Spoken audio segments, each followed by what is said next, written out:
Voy a invitarlo también, mi hermano, a que me acompañe en la lectura de la palabra de Dios que se encuentra en el libro de Juan, en el Evangelio de Juan, en el capítulo 3.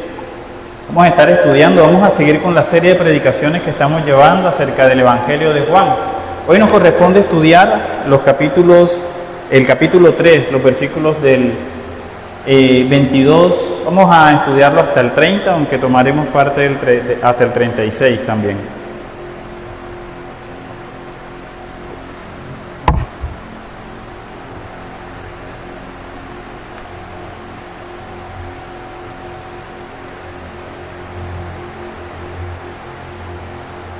¿Lo tienen? Leamos el texto, hermano, y oremos. Dice el versículo 22, después de esto vino Jesús con sus discípulos a la tierra de Judea, y estuvo allí con ellos y bautizaba. Juan también lo hacía en Enón, junto a Salim, porque había allí muchas aguas y venían y eran bautizados, porque Juan no había sido aún encarcelado. 25. Entonces hubo discusión entre los discípulos de Juan y los judíos acerca de la purificación, y vinieron a Juan y le dijeron: Rabí, mira que que estaba contigo al otro lado del Jordán, de quien tú diste testimonio, bautiza, y todos vienen a él. Respondió Juan y dijo: no puede el hombre recibir nada si no le fuere dado del cielo. Vosotros mismos me sois testigos de que dije: yo no soy el Cristo, sino que soy enviado delante de él. El que tiene la esposa es el esposo, mas el amigo del esposo que está a su lado y le oye, se goza grandemente de la voz del esposo. Así pues, mi gozo está cumplido. Es necesario que él crezca, pero que yo mengüe. Oremos. Padre Todopoderoso, gracias, Señor, por este tiempo de predicación de tu palabra, bendito Padre. Gracias por cada uno de mis hermanos que hoy están aquí. Tú has movido sus corazones para que puedan estar en este lugar, bendito Señor, escuchando tu palabra. Permite que ésta sea fielmente expuesta, bendito Señor. Perdona también nuestros pecados y afina nuestros sentidos para que podamos recibirla. Prepara, Señor, abona nuestro corazón para que podamos recibir tu palabra y sobre todo para que podamos vivir conforme a tu voluntad en todo tiempo, Padre bueno. Entregamos este tiempo en tus manos y creemos que tú estás con nosotros en el nombre de Jesús. Amén.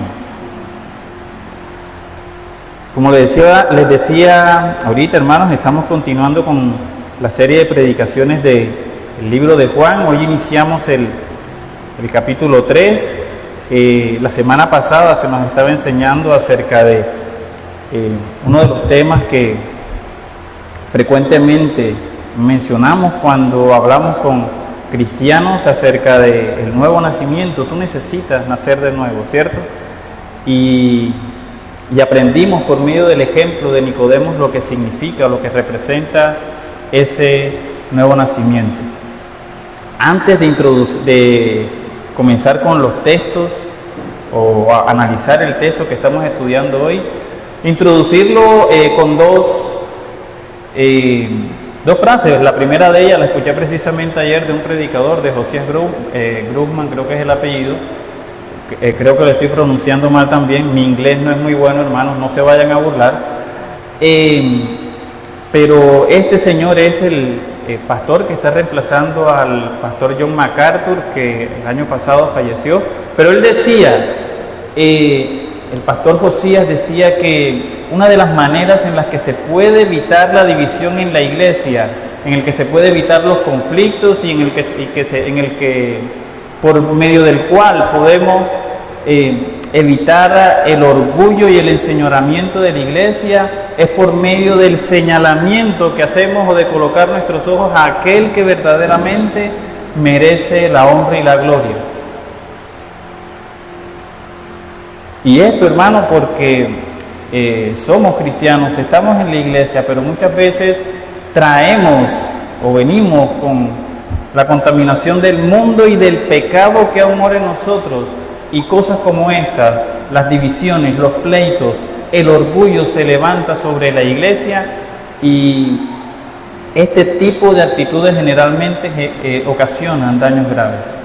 El otro dato que quiero mencionar para introducir este sermón es la parte opuesta de lo que les comentaba ahora. En el año 2022 un líder religioso, el líder religioso de la iglesia La Luz del Mundo, el señor se llama Nason Joaquín García. Este señor o esta iglesia queda en México, pero está distribuida por muchas partes del mundo. Y este señor en algún momento a sí mismo se hizo llamar el apóstol de Dios.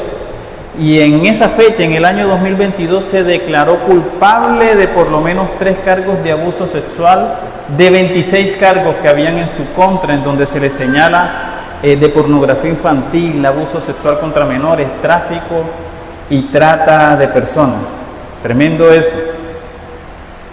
Lo curioso del caso, hermanos, es que a pesar de el señor de este líder espiritual, entiéndase las comillas allí, a pesar de que él decide o se autodeclara culpable de estos 3 cargos y todavía hay 26 o otras acusaciones más que se le están haciendo, la iglesia por todas partes del mundo en donde está esta congregación siguen orando y haciendo vigilias, haciendo cadenas de oración para que su líder espiritual sea dejado en libertad. Los antecedentes de esta iglesia señalan que incluso el padre de este señor y el abuelo, quien fue el fundador de la iglesia La Luz del Mundo, también fueron señalados de delitos similares a este. Pero desafortunadamente estos dos no lograron pagar cárcel. Este señor, el abuelo, el fundador de la iglesia, lo hizo expresando o diciéndole a las personas allí en la ciudad en donde se encontraba en México que él había recibido una visión directa desde el cielo, en donde se le decía que él sería el nuevo restaurador de la iglesia primitiva. Imagínense eso. Él recibió una visión y en esa visión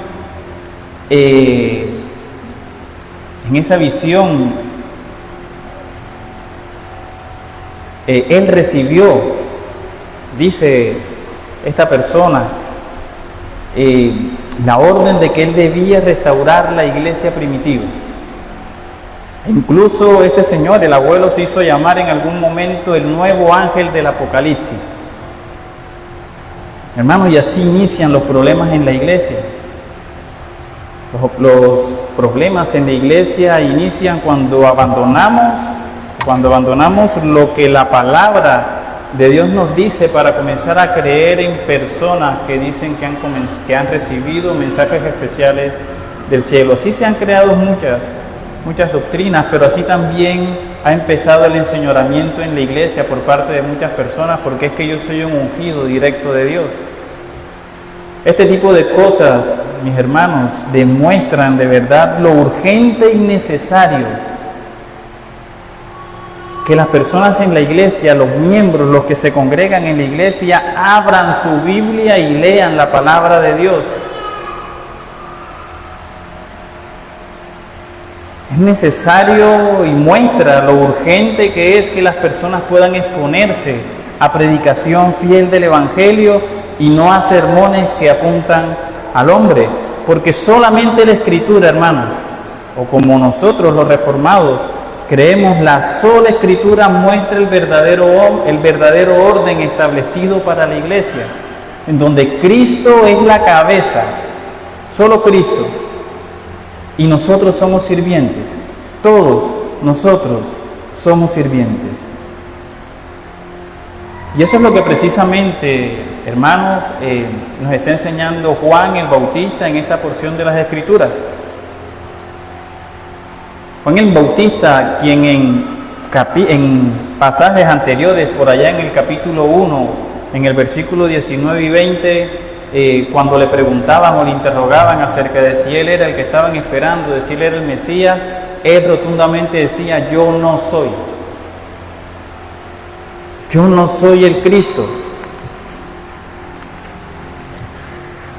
Ahora no sé, no me puse a investigar cuánto tiempo ha pasado desde el capítulo 1 hasta el capítulo 3, pero aquí vemos que el ministerio de Cristo comienza a florecer. Y vemos prácticamente que hay como un interrogante entre los discípulos de Juan el Bautista, quienes se les acercan a expresarles o a decirle cosas, y en las que Juan nuevamente les dice: yo no soy el Cristo, el que estaba esperando. Todo lo contrario, hermanos, Juan el Bautista comienza a enseñarles o a mostrarles una vez más a sus discípulos que el único que merece la gloria y la honra. Él comienza a señalar a Cristo, Él le da la preeminencia al Señor, Él es el primero de todos nosotros. Así que, hermanos, analicemos el texto que estamos estudiando el día de hoy, Juan capítulo 3, y miremos lo que nos enseña esta porción de las Escrituras. La predicación va a estar guiada por 2 puntos. El primer punto de ellos consiste en que precisamente el Evangelio no consiste en nosotros. El Evangelio no consiste en el hombre. Y el punto número 2 es el ejemplo honroso del matrimonio que exalta a Cristo. El ejemplo honroso del matrimonio que exalta a Cristo. Así que, hermanos, nuevamente aquí tenemos a Juan el evangelista, ahora el evangelista, comenzando otra escena completamente diferente. Anteriormente había estado enseñando acerca del nuevo nacimiento por medio del ejemplo de Nicodemo, y ahora empieza un nuevo relato expresando que Jesús estaba en tierra de Judea y estaba con sus discípulos, y Jesús estaba bautizando. Pero también nos muestra que Juan el Bautista estaba o seguía en su labor ministerial también con un grupo de seguidores de él, con sus discípulos. Y nos muestra el texto que Juan todavía no había sido arrestado. Ahora, el texto también nos muestra que había una discusión que estaban teniendo estos discípulos de Juan el Bautista con un grupo de judíos. Algunas traducciones de la Biblia hablan de un judío, otras no son tan claras, pero había una discusión entre ellos. Y la forma en cómo están narrados los hechos nos permiten ver o identificar algunas cosas. Yo identifiqué por lo menos 4, es posible que si usted hace una lectura personal pueda identificar más, pero podemos observar, hermanos, que estas personas están hablando acerca de los ritos de purificación, y el tema que están tratando o que está tratando Juan el Evangelista es acerca del bautismo, por lo que podemos comenzar a mirar que había una relación entre los ritos de purificación y el bautismo que estaba practicando Cristo y que estaba practicando Juan el Bautista. Y efectivamente, hermano, así es. Hay una relación entre los ritos de purificación que limpian externamente los pecados, y eso es lo que muestra precisamente la señal del bautismo. Es una señal externa en donde las personas profesan que la vieja vida que tenían anteriormente la han dejado. Ahora, nuevamente, es una señal externa, y ellos también lo tenían como un rito de purificación externa, pero ese rito de purificación externa vendría a tener un perfecto cumplimiento en la cruz por medio de la sangre de Cristo, que limpia de una vez y para siempre, y no solamente de manera externa, sino también de manera interna, los pecados de todos aquellos que han sido elegidos por el Padre. Y el bautismo entonces vendría a ser para nosotros, como hemos aprendido hace 2 lecciones, que el bautismo viene a ser una señal externa del pacto de gracia. Hoy, a propósito, estamos aprendiendo acerca de la cena del Señor, del segundo sacramento en el que nosotros creemos. ¿Listo? Así que lo primero, hermanos, que nosotros notamos allí era que la discusión estaba girando en torno a los ritos de purificación o al bautismo que tanto Jesús como Juan estaban practicando. Ahora, el tono de los discípulos de Juan el Bautista cuando se acercan a él nos permite inferir que ellos dentro de su corazón habían creado como un tono de competitividad. Porque primero se acercan a Juan el Bautista dándole credenciales propias de un maestro, rabí. Rabí. Y se refieren a Cristo, eso lo pueden encontrar en el versículo 26.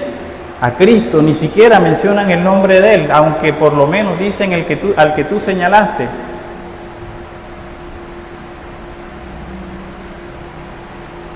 A Cristo no le están dando las credenciales que sí le están dando a Juan el Bautista. Ellos se refieren a Cristo como el que estaba contigo, ese de que tú diste testimonio. Ahora, la queja se nota mayor cuando incluso, o la preocupación se nota mayor cuando ellos le dicen o añaden, ahora todos vienen a Él, todos van a Cristo. Y nuevamente es como si los discípulos de Juan ahora estuvieran diciendo, maestro, tu ministerio se está acabando. ¿Tú vas a permitir eso?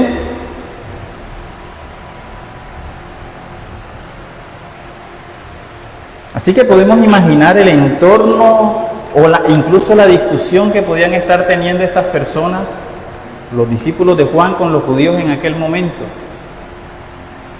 Es muy posible que por la preocupación que ellos tenían y la envidia que estaba surgiendo en sus corazones, que ellos estuvieran discutiendo con los judíos, los discípulos de Juan con los judíos, acerca de cuál es el bautismo verdadero, el que está practicando Jesús o el que está practicando Juan. Es posible que estuvieran cuestionando si verdaderamente el bautismo de Juan el Bautista purificara, como si lo estaba haciendo Cristo, al que ahora estaba recibiendo muchísimas más personas para bautizar. Posiblemente ellos estaban discutiendo acerca de quién tiene la verdadera autoridad para administrar el bautismo. Así que el tono con el que se acercan los discípulos a Juan no era muy bueno. Pero aquí sorprende, hermanos, nuevamente la respuesta de Juan el Bautista. La respuesta de Juan el Bautista, hermanos, refleja la verdadera humildad que debe existir en todo siervo de Cristo, en todo cristiano. Juan el Bautista no se llenó de celos. Juan el Bautista no pensó o no actuó como quien en algún momento primero lo señaló allá en Juan capítulo 1 diciendo, este es el que había de venir o este es el Cristo, pero ahora más adelante cuando comienza a amenazar mi ministerio, entonces no, yo me aparto de él y entonces comienzo a señalar cosas malas de él, como normalmente pasa entre nosotros los hombres. No, Juan ni siquiera comenzó a buscar más credenciales que Cristo. Juan ni siquiera se pensó o dijo o expresó, oh, yo lo bauticé a él. Yo te presenté ante las demás personas. Yo fui predicho, yo recibí el Espíritu Santo incluso desde que estaba en el vientre de mi madre. No. Hermano, Juan reconoce que esta obra que él está haciendo le fue dada, pero que no es de él. Y antes Juan el Bautista comienza a exaltar al verdadero dueño de la obra. Él empieza a señalar al verdadero esposo. Él reconoce que él tiene un lugar, pero él le da la preeminencia a quien verdaderamente lo merece, y lo podemos encontrar en el versículo 27. No, yo no puedo decir que está solo en el versículo 27, porque si usted lee incluso los versículos del 31 en adelante, usted va a encontrar que Juan lo que está haciendo es deshaciéndose en elogios para Jesús. Él está diciendo, miren, esa persona existe antes que yo. Lea los versículos del 31 al 36 y se dará cuenta de eso. El que viene de arriba es sobre todos, Cristo es sobre todos. El que es de la tierra, cosas terrenales habla. Él ni siquiera, a esa persona a la que ustedes están colocando al frente de mí como para que yo compita, ni siquiera habla cosas que yo naturalmente hablo entre ustedes, y conoce cosas que yo naturalmente no conozco. Lo que vio, lo que oyó, esto testifica y nadie recibe su testimonio, y el que recibe su testimonio, este atestigua que Dios es veraz. Y Él sigue, o sea, tenemos casi todos los versículos que corresponden del 24 en adelante a la exaltación de Juan el Bautista a Cristo, diciendo: a mí no me miren, a mí no me miren.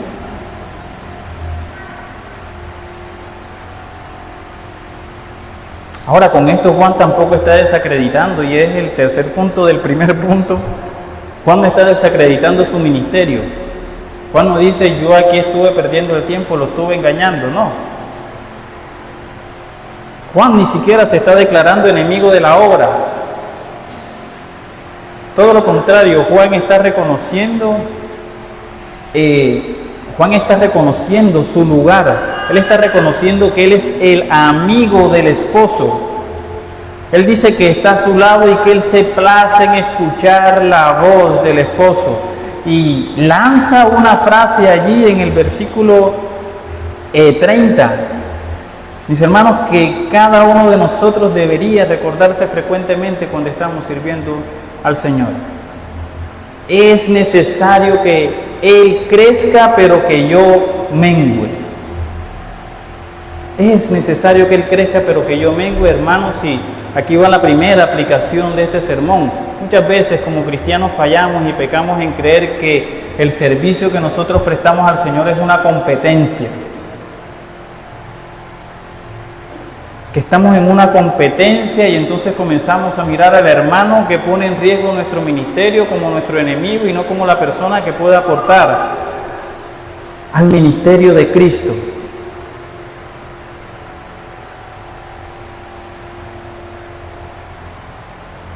Hermanos, y no estamos llamados a descalificar al hermano que presta un servicio al Señor. Estamos llamados a envanecernos y a vanagloriarnos, porque nada de lo que tenemos nos pertenece a nosotros. Y lo que somos cada uno de nosotros se lo debemos al Señor, porque Él es el que da y reparte los dones. Debemos tener claro, mis hermanos, que el Señor se glorifique en la multitud de los dones que ha repartido en la iglesia, y que así Él permite que la iglesia crezca. Y de pronto usted pensará: bueno, eso es un mensaje precisamente para los líderes de la iglesia, las personas que están sirviendo. Eso no tiene que ver conmigo. Y no, hermano, eso no es así. Eso tiene que ver conmigo, con el pastor y con todos aquí.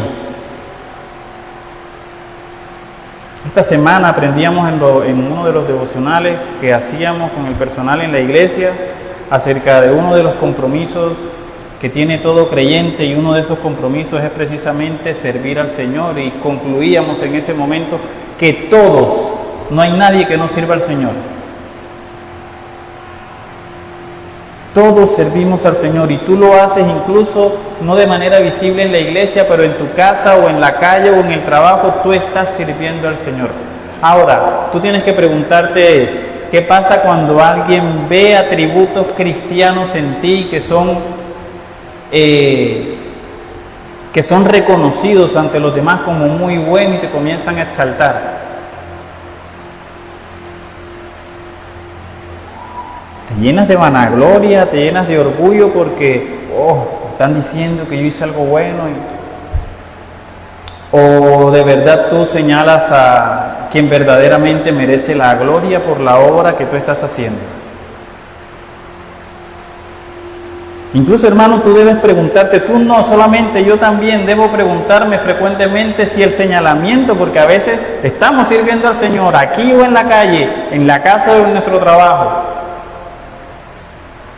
Y cuando las personas exaltan cosas del servicio del Señor que nosotros estamos prestando, tenemos claro y tenemos el conocimiento en nuestra mente de que debemos darle la gloria a Dios. Y sí, señalamos a Dios, pero internamente hay algo en nosotros que quiere salir a decir yo. Eso también debemos preguntárnoslo frecuentemente. Esta semana la hermana Rosa cogió a un niño que estaba señalando a otro y le decía, no señales así porque hay 3 que te señalan a ti también. Bueno, a veces somos así.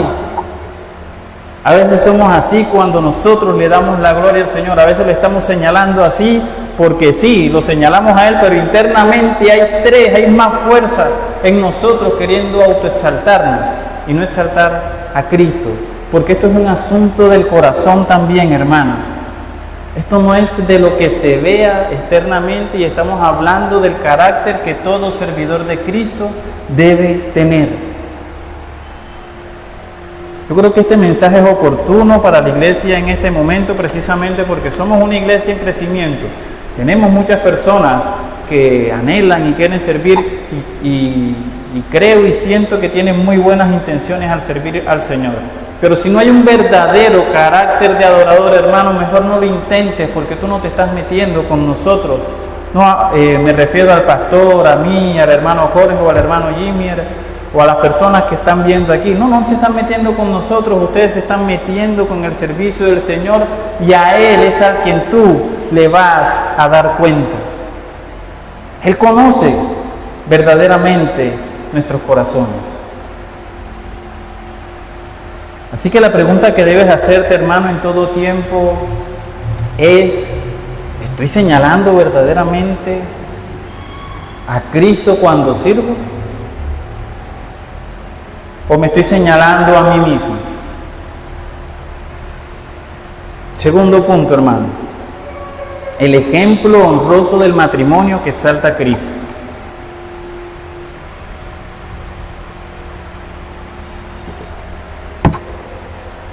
Hay un elemento gráfico, un ejemplo que Juan el Bautista está utilizando para exaltar al Señor. Es posible que Juan hubiese exaltado al Señor sin necesidad de utilizar este ejemplo, pero lo hace intencionalmente. Ahora, no solamente lo hace Juan. Juan está señalando a Jesús como el esposo de la novia, como Cristo el esposo y la novia como la iglesia. Y él se está señalando a él como el amigo de ese esposo. Juan es intencional en hacerlo y seguramente es porque quiere enseñarnos por medio de ese ejemplo. Porque no lo hace solamente Juan, hermanos, como les decía ahorita, hay demasiados textos bíblicos en la Biblia que nos muestran este ejemplo. Efesios, capítulo 5, versículos del 25 al 27. Efesios, capítulo 5, del 31 al 32, y vaya llevando las notas para que en su casa abra su Biblia y estudie. Segunda de Corintios, capítulo 11, versículo 2. Apocalipsis, versículo 19, versículo 7, Apocalipsis, versículo 21, versículo 2, y los textos que incluso infieren que Cristo es el novio de la iglesia. Hay muchas partes en la Escritura, hermanos, en las que nosotros podemos ver ese ejemplo. Y es posible que cuando nosotros veamos ese ejemplo, cuando lo leamos, Cristo el novio, Cristo el esposo y nosotros la novia de la iglesia, es posible que alguno de nosotros se pueda deprimir. Y se pueda deprimir porque posiblemente con la noción extraviada que tenemos del matrimonio en nuestros días, tú puedas llegar a decir, definitivamente no tengo salvación. Porque si el matrimonio entre Cristo con la iglesia es como el matrimonio que normalmente nosotros vemos en el mundo, en el que en cualquier momento me puedo separar, en el que yo no quiero ni siquiera hacer un compromiso porque prefiero irme a vivir con una persona, estoy en unión libre, no hago ningún tipo de compromiso y el día que yo quiera me voy. Mi hermano, si nosotros llegamos a ver el matrimonio así, definitivamente no tenemos esperanza. No hay esperanza. Así que para que nosotros, o para que Juan exalte verdaderamente a Cristo por medio de este ejemplo, nosotros tenemos que basarnos en el ideal del matrimonio que Cristo o que el mismo Dios, Cristo, nos enseña a nosotros. Y hay un ejemplo, hermanos, hay un ejemplo en el capítulo 19 del Evangelio de Mateo, acompáñenme allí, Mateo capítulo 19, versículos del 1 al 12. Y este texto nos puede ayudar demasiado a recobrar esperanzas acerca de esta unión que hay entre Cristo y la iglesia como un matrimonio.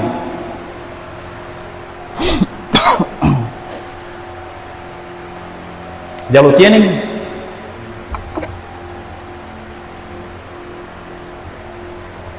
Léalo conmigo. Dice versículo 1, aconteció que cuando Jesús terminó de hablar estas palabras, se alejó de Galilea y fue a las regiones de Judea, al otro lado del Jordán. Y le siguieron grandes multitudes y los sanó allí. Del 3 en adelante comienza lo bueno. Entonces vinieron a él fariseos, tentándoles y diciéndole, ¿es lícito al hombre repudiar a su mujer por cualquier cosa? ¿Es lícito al hombre repudiar a su mujer por cualquier cosa? Él respondió y dijo, y ojo con la respuesta de Jesús, ¿no habéis leído que el que los hizo, y subraye la palabra principio, el que los hizo al principio, varón y hembra, los creó? Jesús se está remitiendo precisamente a cómo creó Dios el matrimonio. Él se va a Génesis y está citando Génesis precisamente y sigue. Y dijo, por esto el hombre dejará a su padre y a su madre y se unirá a su mujer. Y los dos serán una sola carne. Los dos serán una sola carne. Y vaya pensando también en el ejemplo de Cristo como el esposo y la iglesia como la esposa. Somos una sola carne con Cristo. Así que ya no son más dos, sino una sola carne. Y lanza una frase que a todos nos tiene